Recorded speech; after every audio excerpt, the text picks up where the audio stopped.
नमस्कार, मैं अर्चना गुप्ता आप सभी का न्यूज़ वन इंडिया में बहुत स्वागत करती हूं और बुलेटिन की शुरुआत इस वक्त की बड़ी खबर के साथ कर रहे हैं। समाजवादी पार्टी के वरिष्ठ नेता आजम खान की ओर से दायर ट्रांसफर याचिका पर सुप्रीम कोर्ट आज सुनवाई करेगा। आजम खान ने अपनी याचिका में उत्तर प्रदेश में चल रहे सभी मुकदमों का ट्रायल राज्य से बाहर कराने की मांग की है। उनका मानना है कि यूपी में उनके खिलाफ इतने मुकदमे दर्ज हैं कि उन्हें यहां निष्पक्ष न्याय मिलने की संभावना नहीं है और इस मामले को लेकर राज्य सरकार और आजम खान के बीच कानूनी जंग जारी है। आजम खान के वकील ने ये बताया कि इन 12 केसों में भैंस चोरी, बकरी चोरी, 5,000 रुपए की लूट, बर्तन चोरी, पायल चोरी जैसे आरोप हैं। साजिश के तहत ये आरोप आजम खान पर लगाए गए थे।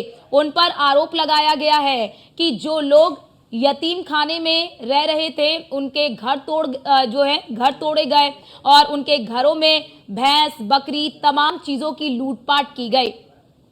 तो आजम खान की ट्रांसफर याचिका पर सुप्रीम कोर्ट में सुनवाई। यूपी में आजम खान को न्याय की उम्मीद नहीं है, यानी कि आजम खान को यह लगता है कि उत्तर प्रदेश में उन्हें न्याय नहीं मिलेगा। 90 से ज्यादा केस आजम खान कैसे इसे फेस करेंगे, तो आपको ग्राफिक्स के जरिए दिखाते हैं कि क्या बड़े सवाल उठ रहे हैं। क्या आजम खान को यूपी में डर लगता है, ये बड़ा सवाल। आजम खान यूपी से बाहर क्यों जाना चाहते हैं, ये बड़े सवाल है। जेल में खुद को सुरक्षित महसूस नहीं कर रहे हैं, ये भी सवाल उठ रहे हैं। क्या आजम खान के खिलाफ जेल में साजिश हुई है, क्योंकि जिस तरह की बात आजम खान कर रहे हैं उससे सवाल उठ रहा है। मुख्तार की राह पर क्यों चल रहे हैं आजम खान, ये बड़ा सवाल है कि आखिरकार मुख्तार की राह पर आजम खान जो है वो क्यों चल रहे हैं। वो क्यों चाहते हैं कि उत्तर प्रदेश से उनके सभी जो केस है वो ट्रांसफर कर दिए जाए। वो क्यों चाहते हैं, उन्हें क्यों ऐसा लगता है कि उन्हें यहाँ पर न्याय नहीं मिलेगा। अब ऐसे में कई तरह के सवाल खड़े हो रहे हैं कि क्या आजम खान को उत्तर प्रदेश में डर लग रहा है, क्या आजम खान खुद को जेल में सुरक्षित महसूस नहीं कर रहे हैं, क्या आजम खान को ऐसा लग रहा है कि उनके खिलाफ साजिश रची जा रही है, और मुख्तार की राह पर आजम खान आखिरकार क्यों चल रहे हैं, क्योंकि कई मामले हैं। तो ऐसे में कई मामलों को लेकर आजम खान ने जो ट्रांसफर याचिका डाली है उस पर आज सुनवाई होगी, जिसमें साफ तौर पर आजम खान ने इस याचिका में कहा है कि वो चाहते हैं कि सभी केस ट्रांसफर कर दिए जाए, क्योंकि इतने सारे मुकदमे हैं तो उन्हें ऐसा लगता है कि यहाँ पर न्याय मिलना संभव नहीं है, ऐसा आजम खान का मानना है। अब ऐसे में आज जब कोर्ट में सुनवाई होगी तो सुनवाई के दौरान क्या कुछ दलीलें रखी जाती हैं, इस पर नजर बनी रहेगी और क्या कोर्ट का फैसला आता है इस पर भी हमारी नजर लगातार बनी रहेगी। लेकिन ये बड़ी खबर आपको हम बता रहे हैं कि आखिरकार आजम खान को किस चीज का डर सता रहा है। आखिरकार आजम खान क्यों चाहते हैं कि उनका जो केस है वो कहीं और ट्रांसफर कर दिया जाए। उन्हें ऐसा क्यों लगता है कि उत्तर प्रदेश में उन्हें न्याय नहीं मिलेगा और निष्पक्ष न्याय संभव नहीं है, ऐसा क्यों आजम खान को लगता है। ये ऐसे सवाल है जिसके जवाब जो है वो ढूंढे जा रहे हैं। लेकिन यहां पर आपको हम ये बड़ी खबर बता रहे हैं कि आज सुनवाई है और इस सुनवाई में फिलहाल क्या कुछ सामने निकल कर आता है इस पर नजर बनी रहेगी।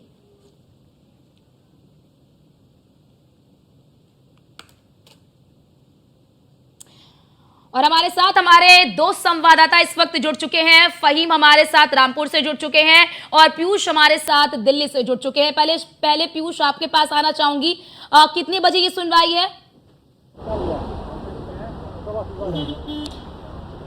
बिल्कुल, अगर हम बात करें तो करीब दोपहर में बताया जा रहा है कि इस पूरे मामले की सुनवाई होगी, चूंकि सपा के जो नेता हैं आजम खान, उनकी ओर से एक बाकायदा याचिका जो है वो दाखिल की गई है और सुप्रीम कोर्ट इस ट्रांसफर याचिका पर सुनवाई करेगा। चूंकि आपने देखा होगा कि आजम खान की ओर से लगातार कहीं ना कहीं राहत के लिए सुप्रीम कोर्ट का दरवाजा खटखटाया जा चुका है पहले भी, और ऐसे में यूपी सरकार ने इस पूरे मामले में पहले ही अपना जवाब जो है वो दाखिल कर दिया है। और सबसे बड़ी बात है कि सुप्रीम कोर्ट की ओर से ये कहा गया था आजम खान से कि वो भी अपना हलफनामा जो है वो कहीं ना कहीं दाखिल करे, यानी कि जो जवाब में हलफनामा दाखिल करे।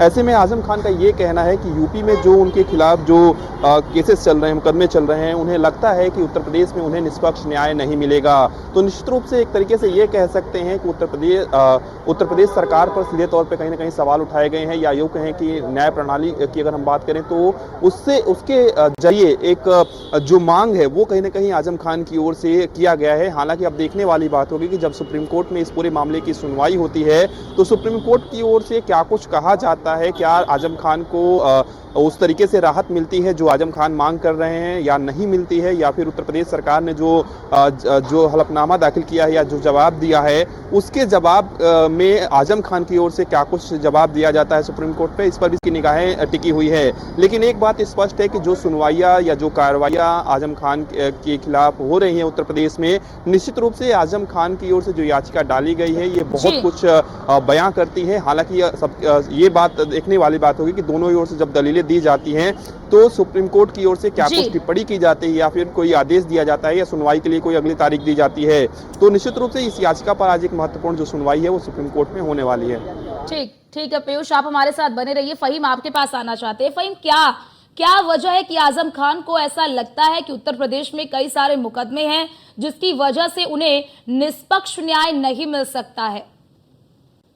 बिल्कुल, देखिए अर्चना, मैं आपको बता दूं कि आजम खान कहीं ना कहीं उत्तर प्रदेश सरकार या उत्तर प्रदेश की जो कानून व्यवस्था और जो उत्तर प्रदेश का सिस्टम है उससे कहीं डर गए, क्योंकि अगर ये डर नहीं होता तो आजम खान अपनी जो उन्होंने रिट दायर की है उसमें ये गुजारिश नहीं करते उच्चतम न्यायालय से कि उनके जो मुकदमे हैं उनका ट्रायल इस प्रदेश के बाहर हो और उनकी जो जेल है उसका भी ट्रांसफर हो। तो कहीं ना कहीं आजम खान का ये डर है कि उनके जो मुकदमे हैं उसमें उनके तरीके से सुनवाई नहीं हो पाएगी। हालांकि सरकार की तरफ से उनके जो मुकदमे हैं उनकी मॉनिटरिंग की जाती है और कहीं पे भी अगर कोई मुकदमा दर्ज होने के बाद चार्जशीट में, जैसे कि अभी एक चार्जशीट लगी और उसमें शत्रु संपत्ति का मामला था अर्चना, तो उसमें आजम खान का नाम और अब्दुल्ला आजम का नाम पूर्व में जो पुलिस अधीक्षक रहे उन्होंने निकाल दिया था, उनका शुक्ला नाम था। तो जिस तरह से अशोक शुक्ला ने उनका नाम निकाला था तो शासन ने फौरन ही उसके ऊपर जांच बैठा दी थी और जांच के घेरे में वो भी आ गए थे। तो कहीं ना कहीं शासन और प्रशासन और सरकार मिलके आजम खान के मुकदमों को बहुत कसने के बाद लेके चल रही है। तो ये डर आजम खान के मन में है कि इन मुकदमों में उनके ऊपर सख्ती ज्यादा होगी और उनको राहत कहीं से नहीं मिलेगी। यही वजह है कि वो जितने मुकदमे भी हाई कोर्ट जा रहे हैं उनके रामपुर से खारिज होने के बाद या उनको सजा होने के बाद, वो कहाँ चाहते हैं कि उनका केस ट्रांसफर कर दिया जाए? अगर उत्तर प्रदेश में उन्हें ऐसा लगता है कि उन्हें न्याय नहीं मिल सकता, निष्पक्ष न्याय नहीं मिल सकता, तो वो कहाँ चाहते हैं कि उन्हें उनका केस है वो कहाँ ट्रांसफर कर दिया जाए? देखिए, मैं आपको बता दूं कि वो सुविधा के हिसाब से, जैसे कि दिल्ली है, वो चाहेंगे दिल्ली हो जाए, पंजाब हो जाए या वो सूबे हो जाए, वो प्रदेश हो जाए जहां गैर भाजपा सरकार है, यानी कि वो भाजपा से और भाजपा की सरकार से दबाव महसूस कर रहे हैं। और दूसरी बात ये अर्चना कि जिस तरह से उनके मुकदमे यहाँ वो हारते हैं, हाई कोर्ट जाते हैं, तो हाई कोर्ट से भी उनकी जमानत के मामले में अभी एक रिट जो है वो हाई कोर्ट ने खारिज की है, तो हाई कोर्ट से भी उनको राहत नहीं मिली। यानी कि उनको ये जो डर है वो बेवजह नहीं है, उनको डर इसलिए है क्योंकि वो हर जगह से हार रहे हैं, बहुत कम जगहें हैं जहां से उन्हें जीत मिली है। तो जिस तरह से वो अपने बेटे अब्दुल्ला आजम के 2 जन्म प्रमाण पत्र के मामले में सीतापुर जेल के अंदर है, तो उनके ऊपर एक एक मामले के 12-12 से कहीं ज्यादा मुकदमे दर्ज हैं।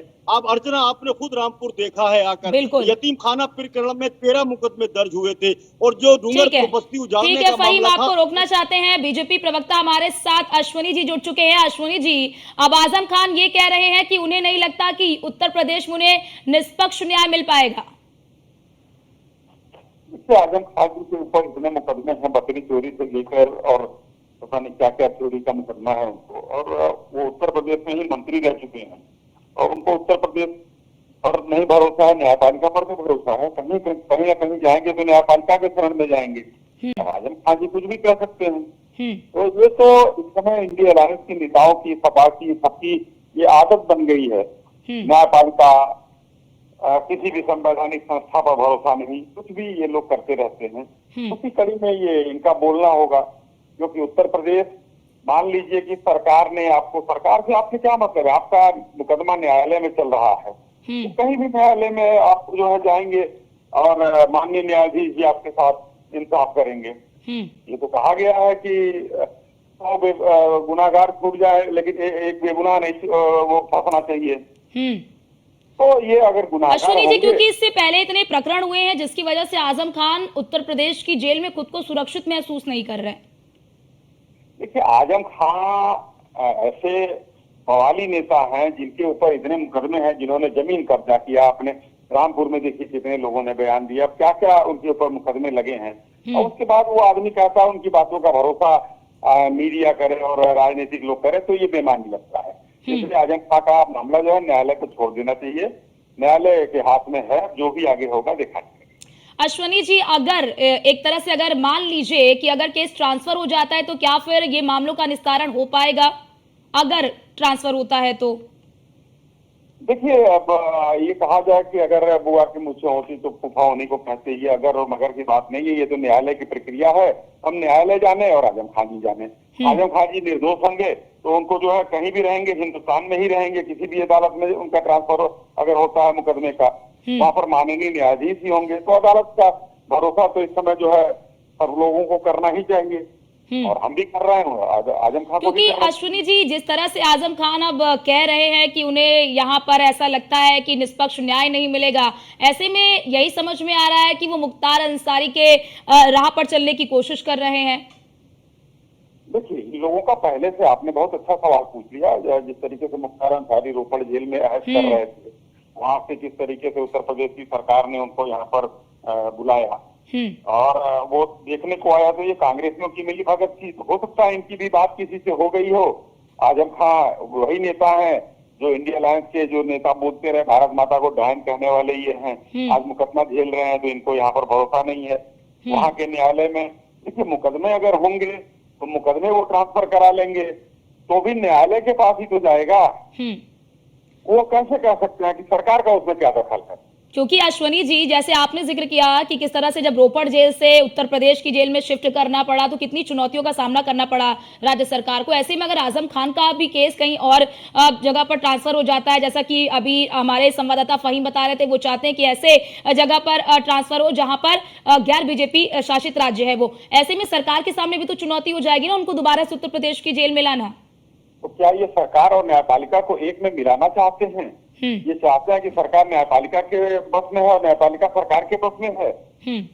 हमें हिंदुस्तान की न्यायपालिका पर भरोसा है, और फिलहाल तो ये कहीं जाने वाले नहीं है। इनकी मंशा बहुत होती है, मंशा तो बहुत होती है, मंशा तो होती है बाहर निकल कर घूमे, मंशा तो बहुत होती है उनकी। लेकिन चोरी करने के बाद, कब्जा करने के बाद, गलत काम करने के बाद आदमी की जगह जेल में होती है, और माननीय न्यायालय ही उनको जमानत देती है या बरी करती है। तो न्यायालय के शरण में उनको रहना है। अभी वो भूल जाए उत्तर प्रदेश से कहीं बाहर जाने की उनकी मंशा हो सकती है, सरकार की मंशा ऐसी कोई। क्योंकि अश्विनी जी, अगर इस तरह से जेल में रह रहे कैदी अगर खुद को असुरक्षित महसूस करेंगे तो कहीं ना कहीं कानून व्यवस्था पर सवाल उठेंगे। देखिए कैदी तो ये बताइए, अगर वो आरोप है उसके ऊपर तभी तो वो कैदी है। तो कैदी तो हर जगह कहेगा कि मैं असुरक्षित हूँ, क्योंकि यहाँ की पुलिस ने उसको जो है डिटेन किया है, यहाँ की पुलिस ने पकड़ा है, उसकी चोरी पकड़ी है, उसके गलत कामों को जो है उजागर किया है, और यहाँ की जब जेल में है तो वो तो आरोप लगाएगा ही लगाएगा। वो कहीं भी रहेगा, वो ये थोड़ी कहेगा कि नहीं नहीं मैंने चोरी किया है। ये तो गवाह और सबूत न्यायालय में पेश करेगा। तो ये न्यायालय का काम है, न वो जज है न वो न्यायालय है। सरकार का काम था कानून व्यवस्था को व्यवस्थित करने के लिए, इनके जैसे चोरों को पकड़कर जेल में डालने के लिए। तो उनको जेल में डाला गया, तो कहेंगे कि यहाँ जो है हम सुरक्षित है और ये है और वो है। तो कहना चिल्लाना, देखिए जब चोर मार खाता है तो हमेशा चिल्लाता है साहब मैं बेगुनाह हूँ। तो हर कानून व्यवस्था पर कोई हाथ उठा सकता है, कोई भी कुछ कर सकता है, सवाल उठा सकता है। जब ये लोग ये अखिलेश यादव मालेगांव में खड़े होकर उनका विधायक कह सकता है कि जब 5 मुस्लिम आ जाएगा तो किसी के माई के लाल ने दूध नहीं पिया है जो हम लोगों को कुछ कर सके। तो हो सकता है कि कुछ ऐसी ही वहां से मंशा आई हो, क्योंकि अखिलेश यादव तो तुष्टीकरण के पुरोधा है। कुछ हुआ होगा उसी समय का कि ये डिमांड आ गई कि हम भी जाए कहीं दूसरी जगह, लेकिन कहाँ जाएंगे जरा बताइए। क्योंकि अश्विनी जी देखिए, अभी कहाँ जाएंगे कहाँ नहीं जाएंगे तो अदालत तय करेगी फिलहाल, लेकिन बहुत शुक्रिया आपका हमारे साथ जुड़ने के लिए और ये बताने के लिए कि आखिरकार राज्य सरकार का क्या रुख रहने वाला है और किस तरह से आजम खान जो सवाल उठा रहे हैं। फिलहाल आज कोर्ट में सुनवाई है तो हम सभी की नजर बनी रहेगी और हमारे साथ हमारे दो संवाददाता इस वक्त लगातार बने हुए हैं। फहीम भी हमारे साथ रामपुर से लगातार बने हुए हैं और पीयूष भी हमारे साथ लगातार बने हुए हैं। पीयूष, पहले आपके पास आना चाहूंगी। पीयूष, आज जैसा कि आपने जानकारी दी है कि आज राज्य सरकार जो है वो हलफनामा दायर करेंगे, किन आधारों पर यह हलफनामा होगा और क्या मुख्य बिंदु इस हलफनामा के रहने वाले हैं? देखिए, सबसे बड़ी बात है कि राज्य सरकार चूंकि हलफनामा दायर कर चुकी है, अब आजम खान की ओर से जवाबी हलफनामा जो है वो सुप्रीम कोर्ट में दायर करना है।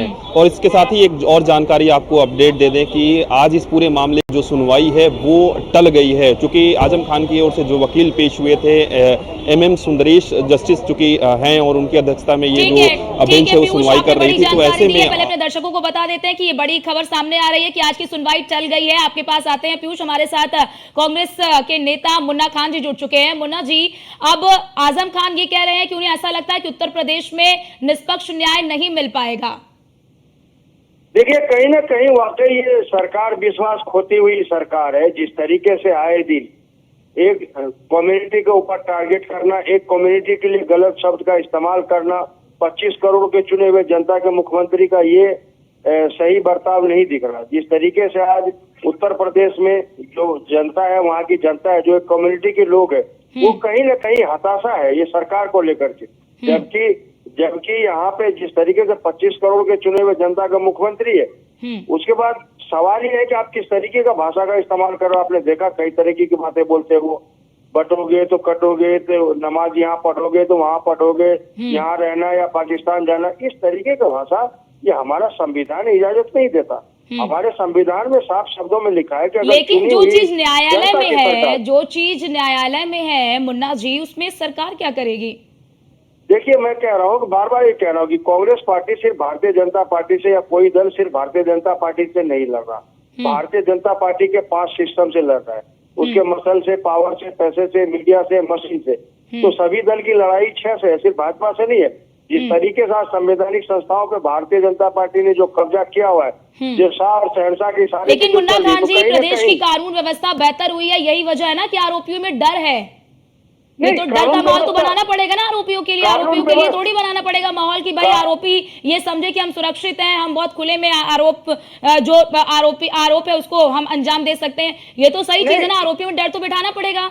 नहीं, कानून व्यवस्था कहाँ सही है? जहाँ चुने हुए विधायक और भारतीय जनता पार्टी के विधायक मुख्यमंत्री से गुहार लगा रहा हो कि हमारी जान को खतरा, आपने अपराधी को कैसे छोड़ दिया, उस कानून व्यवस्था की बात कर रहे हैं। जहाँ हर 6 मिनट पे उत्तर प्रदेश में रेप की घटनाएं घटी, उस कानून व्यवस्था की बात कर रहे हैं। जो बहराइच में 6 दिन से लगातार टेस्ट वेट चल रहा है, क्या उस कानून व्यवस्था की बात हो रही है?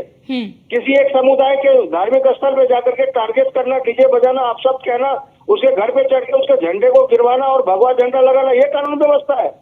इस कानून, अगर ऐसा ही कानून व्यवस्था और किसी के झंडे को उठाकर फेंक देना, किसी के झंडे को उठाकर फेंक देना, उसके सामने उसको फाड़ देना, क्या ये ठीक है मुन्ना खान जी?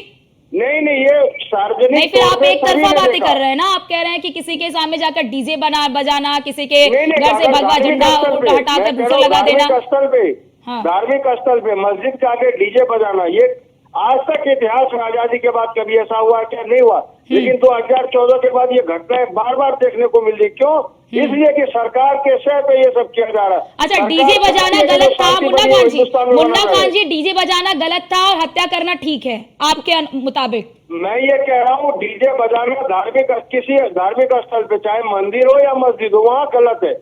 अगर मुहर्रम का जुलूस निकल रहा, मंदिर पे अगर तांडव किया जाए, और मुहर्रम के समय जो सड़कों को सुनसान कर दिया जाता था, मुहर्रम के दोनों बातें कह रहा हूँ, हमारी बात नहीं मुन्ना खान जी, मुहर्रम के समय जो डीजे बजता है, बड़ी बड़ी ताजियां निकलती है, सड़कों को सुनसान कर दिया जाता है, एक ही समुदाय विशेष के लोग सड़कों पर दिखते हैं, अन्य लोगों को घर में कैद रहना पड़ता है, उसका क्या?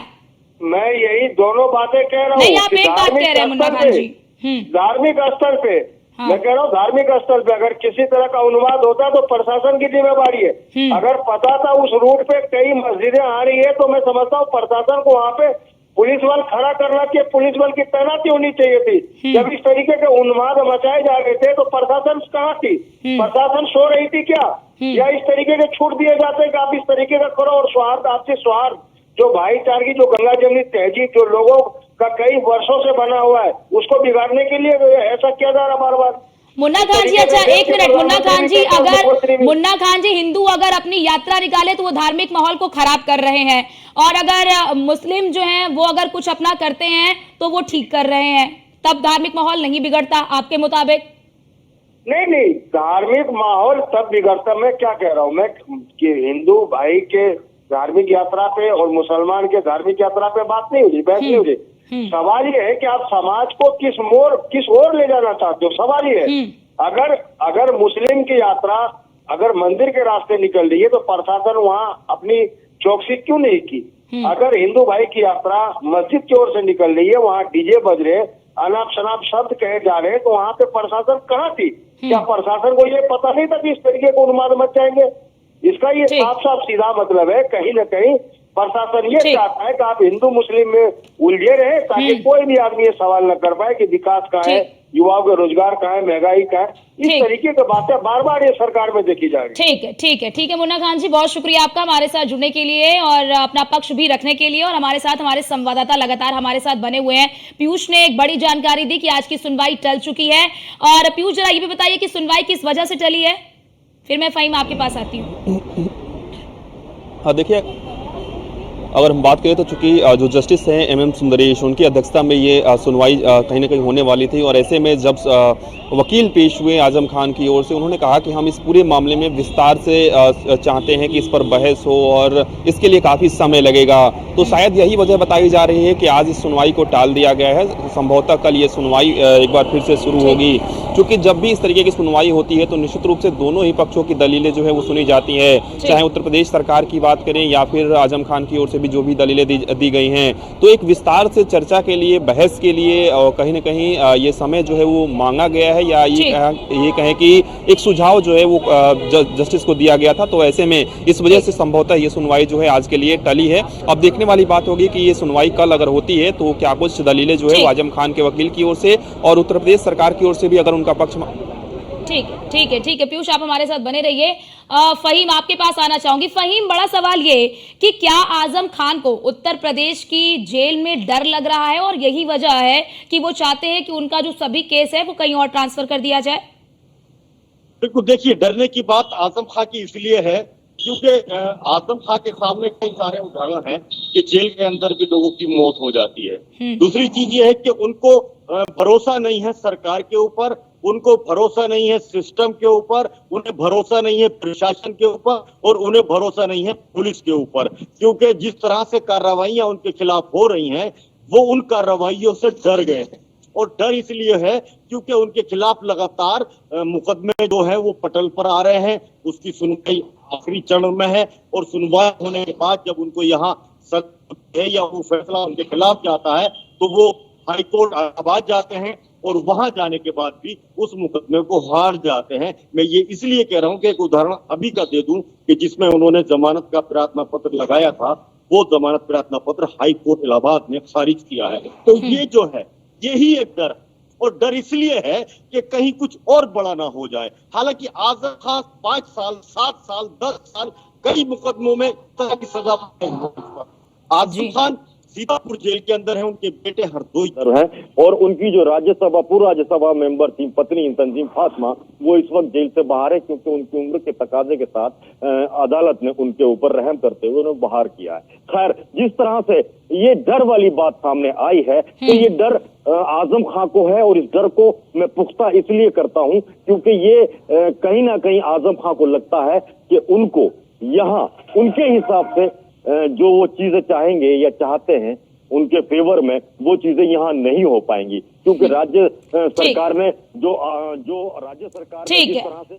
ठीक है फहीम, बहुत शुक्रिया फहीम आपका भी और पीयूष आपका भी हमारे साथ जुड़ने के लिए और ये महत्वपूर्ण जानकारी हमारे दर्शकों तक साझा करने के लिए। लेकिन एक बड़ी अपडेट कि आज की जो सुनवाई है वो टल गई है और संभवतः जो है इस पूरे मामले पर कल सुनवाई हो सकती है। फिलहाल यहाँ पर रुकना होगा छोटे से ब्रेक के लिए। ब्रेक के बाद फौरन हाजिर होते हैं। आप देखते रहिए News 1 इंडिया।